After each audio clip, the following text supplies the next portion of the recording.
$40. That is what that bag of grass seed in your garage cost you. And I am going to tell you something that is going to sting a little. Most of it is never going to grow.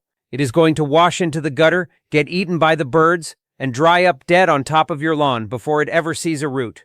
You will get maybe a third of what you paid for. And come October, those same bare patches will be staring back at you, just like they did last fall and the fall before that.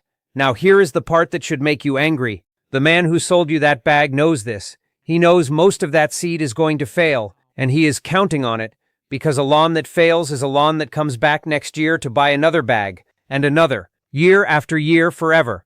But walk out to any old Amish farm in this county, and you will see thick, deep green grass rolling right up to the porch, pastures and lawns that have been getting thicker every single year for generations, and not one of those families has ever bought a bag of grass seed in their lives. Not one. Not ever. So how do they do it? How do they grow grass thicker than yours? For free, while you are spending $40 a season and getting patches. That is what I am going to show you today.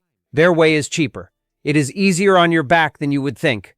And it works better than overseeding ever did, because it fixes the one thing that bag of seed was never going to fix in 100 years. But I will be honest with you right from the start. There is one small step in the middle of this. Most people have never heard of it, and it is the whole secret. Leave it out and nothing happens, and you will swear the old way is nonsense. Put it in, and your lawn thickens itself without a single seed from the store. I am not going to make you wait until the end for it either. I will give it to you straight, in order, so you can walk outside this weekend and do it yourself. My name is Caleb Zook, I am Amish, and I farm in Lancaster County, Pennsylvania.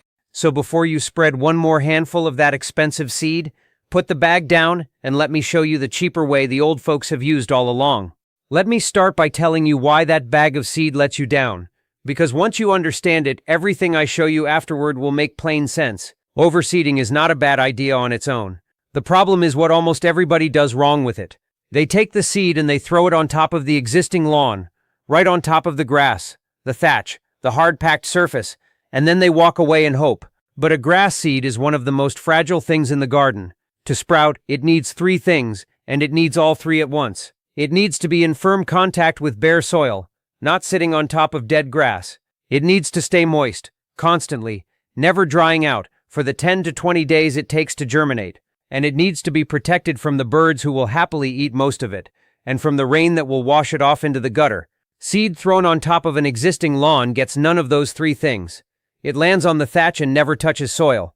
It dries out the first warm afternoon. The birds clean up half of it by Tuesday, and the first hard rain carries away most of what is left. That is why you bought a $40 bag and got a $5 result. Here is the deeper truth the old folks understood though.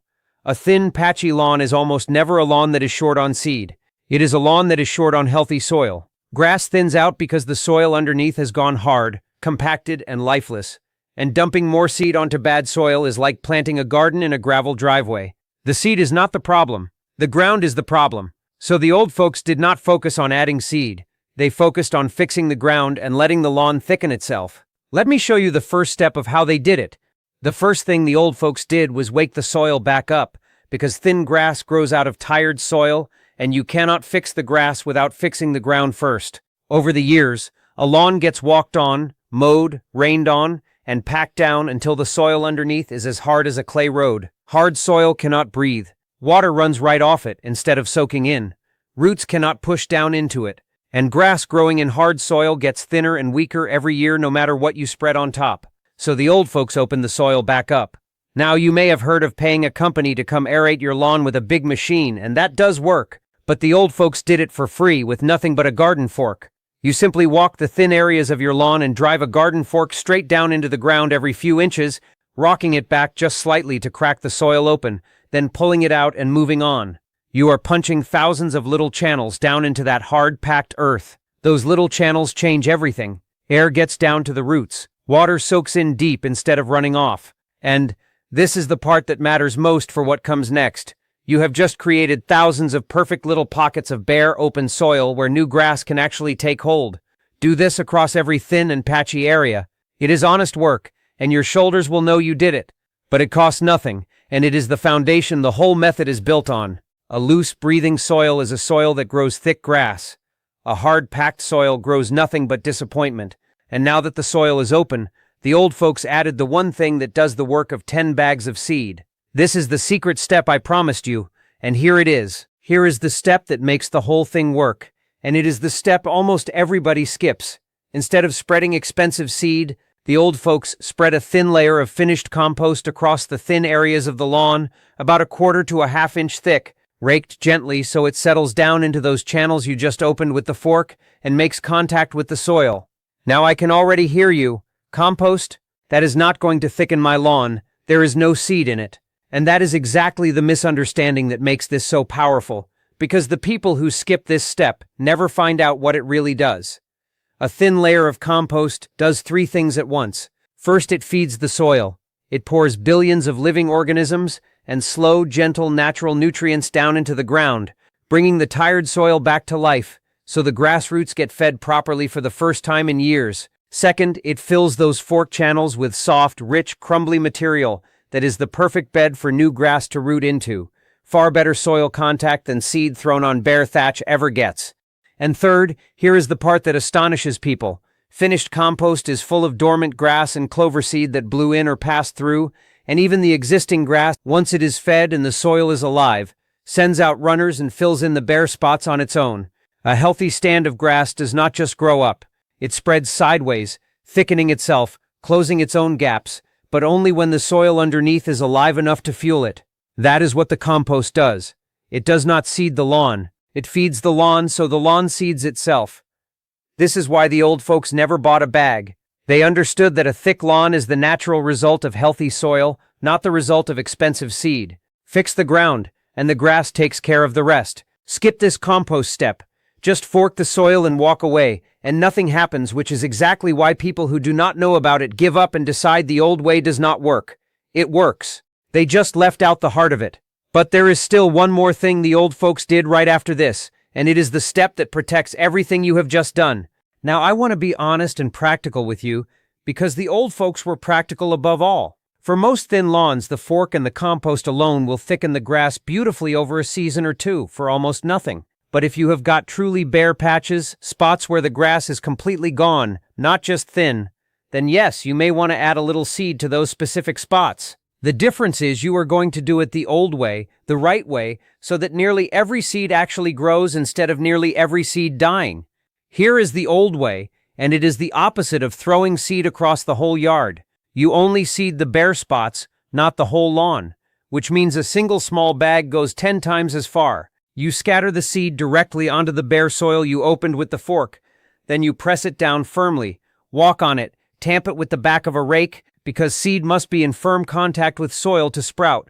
Then you cover it with a thin sprinkle of that same compost, just enough to hide most of the seed from the birds and hold the moisture in around it. That thin compost blanket is the difference between success and failure. It keeps the seed from drying out, it hides it from the birds, it stops the rain from washing it away, and it gives every seed the firm, moist, protected soil contact it needs. Do it this way, and almost every seed takes. Do it the lazy way, broadcast across the thatch, and almost none of it does. So you are not spending $40 to seed an entire lawn anymore. You are spending a few dollars to spot seed the truly bare patches, the right way, while the fork and the compost thicken everything else for free. That is the old folks' practical wisdom. Do the least that works, and do it properly. But there is one final step, and it is the one that decides whether all of this lasts or whether your lawn goes right back to thin and patchy next year. The fourth step is what turns all your work into a lawn that stays thick, and almost everybody undoes their own effort here without realizing it.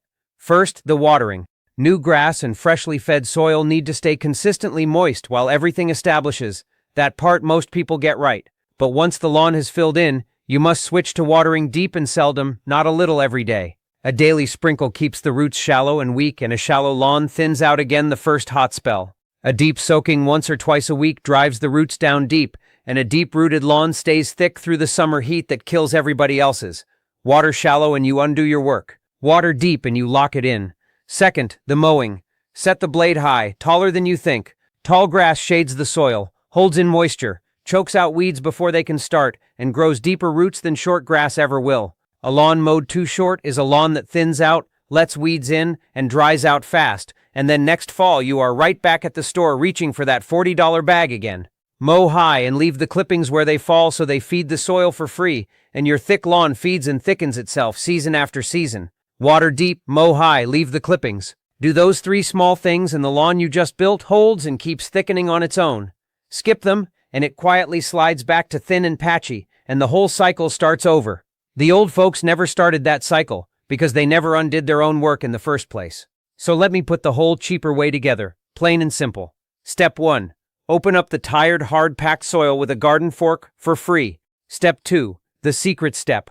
Top-dress the thin areas with a thin layer of compost, which feeds the soil so the lawn thickens and seeds itself. Step 3. If you have truly bare patches, spot seed only those, pressed firmly into the soil and covered with a thin blanket of compost so nearly every seed actually grows. And step 4. Water deep, mow high, and leave the clippings, so the thick lawn you built feeds itself and lasts. 4 steps. Almost no money, and it works better than dumping a whole bag of expensive seed across a lawn whose real problem was never the seed at all. It was the dead, tired soil underneath.